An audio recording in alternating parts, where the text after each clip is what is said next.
Back to news. Balineni బుజ్జగించేందుకు వైసీపీ పెద్దలు రంగంలోకి దిగారు. ఇవాళ హైదరాబాద్ లో బాలినేనితో ప్రభుత్వ సలహాదారు సజ్జల రామకృష్ణారెడ్డి, విజయసాయిరెడ్డి భేటీ అయ్యే ఛాన్స్ ఉన్నట్టుగా తెలుస్తోంది. ప్రకాశం జిల్లాలో వైసీపీ రాజకీయాల్లో నెలకొన్న ప్రతిష్టంభనకు చెక్ పెట్టేందుకు సజ్జల, విజయసాయిరెడ్డిలను సీఎం రంగంలోకి దింపారు. బాలినేని డిమాండ్ చేస్తున్న ఒక్క ఎంపీ సీటు తప్ప మిగతా డిమాండ్లన్నింటికీ వైసీపీ సానుకూలత వ్యక్తం చేస్తోంది. ఒకవేళ బాలినేనికి వ్యతిరేకంగా నిర్ణయం తీసుకుంటే నష్టపోతామని వైసీపీ భావిస్తోంది. మరోవైపు ఒంగోలు వైసీపీ ఎంపీ అభ్యర్థిగా చెవిరెడ్డి పోటీ చేస్తారనే వార్తల నేపథ్యంలో ఒంగోలు రాజకీయం రసవత్తరంగా మారింది. మరిన్ని అప్డేట్స్ ఇవ్వడానికి మా ప్రతినిధి శంకర్ లైవ్ లో జాయిన్ అవుతున్నారు. శంకర్, ఏ సమయానికి ఈ భేటీ ఉంటుంది? సజ్జల, విజయసాయిరెడ్డి బాలినేనితో ఏ సమయానికి చర్చలు జరుపుతారు? ఒకవేళ బాలినేని అప్పటికీ కూడా అంగీకరించకపోతే మాగుంటనే పోటీ చేసేలా చేయాలి అంటే నెక్స్ట్ వైసీపీ స్టెప్ ఎలా ఉండబోతోంది? ధనలక్ష్మి, ప్రధానంగా ఈ మాగుంట విషయంలో అనేది ప్రకాశం జిల్లా రాజకీయాలు అనేవి వేడెక్కాయి. ఎందుకంటే బాలినేని మాగుంట విషయమే బాగా పట్టుబడుతున్నాడు.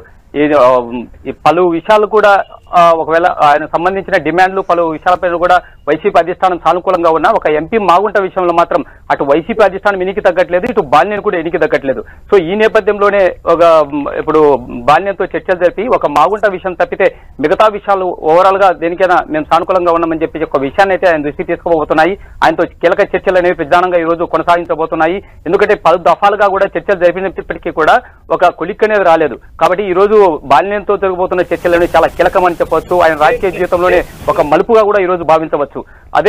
అదే విషయంలో ఇదే సందర్భంలో నిన్న విజయసాయిరెడ్డి ఇక్కడ నియోజకవర్గ పరిచయ వేదిక సమావేశాలకు వచ్చిన సమయంలో పరోక్షంగా ఒక బాలినేని మాత్రమే భరోసా ఇచ్చారు, కానీ మాగుంట విషయంలో మాత్రం ఒక క్లారిటీ ఇవ్వలేకపోయారు. ఈ సందర్భంగా మాగుంట కూడా ఒక క్లారిటీ రావడంతో మాగుంట కూడా తన అనుచరులతో కీలక సమావేశం నిర్వహించడం జరిగింది. అయితే ప్రధానంగా ఈ రోజు బాలినేనితో ఈరోజు మధ్యాహ్నం తర్వాత 1 గంట తర్వాత ఈ చర్చలు అనేవి బాలినేనితో ఉండవచ్చని చెప్పేసి పార్టీ వర్గాలు అయితే చెప్తున్నాయి. అయితే బాలినేని దీనికి మెత్తబడి ఎనికి తగ్గుతాడా లేకపోతే ముందుకెళ్తాడా అనేది మాత్రం చాలా కీలకంగా మారింది. ఎందుకంటే ఒక జిల్లాలో చూసినట్టయితే బాలినేని వైసీపీలో చాలా కీలకమైన నేత. పలు నియోజకవర్గాల్లో కూడా ఆయన బలమైనటువంటి అనుచర వర్గం ఉంది, ఓటు బ్యాంకు కూడా ఉంది. సో బాలినేని ఈ నేపథ్యంలో ఒకవేళ వైసీపీకి వ్యతిరేకంగా ఏదైనా నిర్ణయం తీసుకుంటే ఈ ప్రభావం అనేది పార్టీ పైన చాలా తీవ్రంగా పడే అవకాశం ఉంది.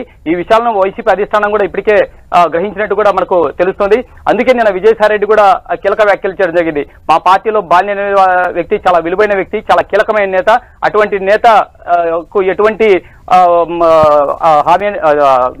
హాని అయితే జరగదు, దీనిపైన ఎవరు కూడా ఎటువంటి అనుమానాలు పడాల్సిన అవసరం లేదని చెప్పేసి విజయసాయిరెడ్డి కూడా వ్యక్తం చేయడం జరిగింది. అయితే ఈ రోజు ఈ భేటీ జరిగిన తర్వాత మాగుంట విషయంలో బాలినేని వెనక్కి తగ్గుతాడా లేకపోతే ముందు పట్టుబట్టి ముందుకే వెళ్తాడా అనేది ఇక్కడ చర్చనీయాంశంగా మారింది. ఒక పట్టుబట్టి ఒకవేళ ముందుకు వెళ్తే వైసీపీ అల్టర్నేటివ్ గా తన అస్త్రాలను కూడా సిద్ధం చేసింది. ఎందుకంటే అటువైపు ప్రధానంగా బాలినేని, వైవి సుబ్బారెడ్డి వీళ్ళిద్దరి మధ్య ఆధిపత్య పోరు నడుస్తున్న నేపథ్యంలో ఒకవేళ బాలినేనికి ప్రధాన సమస్య వైవి సుబ్బారెడ్డి కాబట్టి ఒకవేళ వైవి సుబ్బారెడ్డి అనే కొడుకు గాని వైవి సుబ్బారెడ్డి గాని వీళ్ళిద్దరిని జిల్లాలో రాజకీయంగా ప్రాధాన్యత కల్పించకుండా చెవిరెడ్డి భాస్కర్ రెడ్డిని బాలినేనికి తోడుగా ఇక్కడ జత చేస్తే అక్కడ సానుకూలంగా ఉంటుందనే ఒక వ్యూహాన్ని అయితే వైసీపీ ఎంచింది. ఒకవేళ దానికి బాలినేని ఒప్పుకుంటాడా ఒప్పుకోడా అనేది చర్చలు కూడా ఈరోజు సజ్జలతో పాటు విజయసాయిరెడ్డి కూడా ఇద్దరు బాలినేనితో చర్చించబోతున్నారు. దీనికి కూడా ఒకవేళ బాలినేని అంగీకరించకుండా వ్యతిరేకంగా కానీ నిర్ణయం తీసుకుంటే అప్పుడు అల్టర్నేటివ్ గా